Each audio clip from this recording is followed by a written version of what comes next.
Nagpapasalamat at napili po ang bayan natin na ma-impact ng programa ito.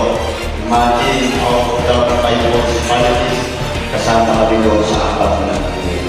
And we are very grateful to that na together opportunities, together programs would come to our municipality. Salamat po marami.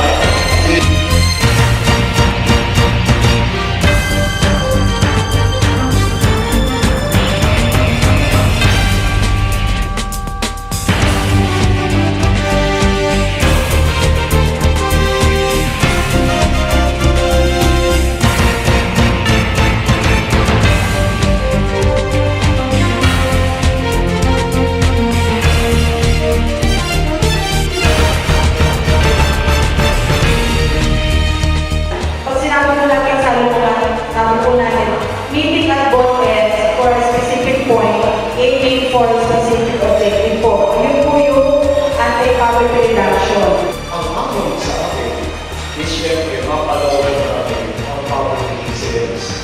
At alam niyo naman, isa sa mga malaki na kaya ang poverty incidence ay ang bibigyan ito. Sa Camarines Sur, bakit napili itong 4 na to? Yung Iligan City, Litmanan, Cebu, pwede sabihin natin, mas pala na sa akin ang tinamba, disertasyon, Garciturena. Pero hindi po yun yung focus ng ASAP. Ang focus po ng ASAP ay yung high knowledge of poor, pero meron silang high trade. Ibig sabihin, ready yung lugar sa trading, sa mga negosyo, sa investments. And they have high migration. So yun po yung tatlong criteria na ginamit pag-identify kung ano yung mga hubs nito para sa ating ASAP project, sa ating ASAP program.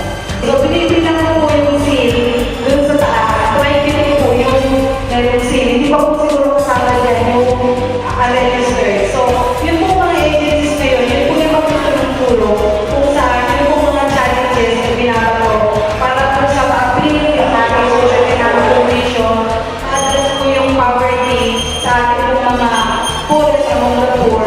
Yun po ay pagtutulungan ng mga agencies natin yan. Ito po ay talagang masasabi namin ito ay a convergence program na ibang klase. So, I don't have to elaborate on among the framework. Kaya kailangan po ay saan lugar, sino po ba yung magsasalubong dito? Ang magsasalubong po dito ay kaya po mga atensyon, ang municipal legal agency, at syempre yung mga CSOs at mga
we cannot do it alone. We cannot. We, all of us should do it together.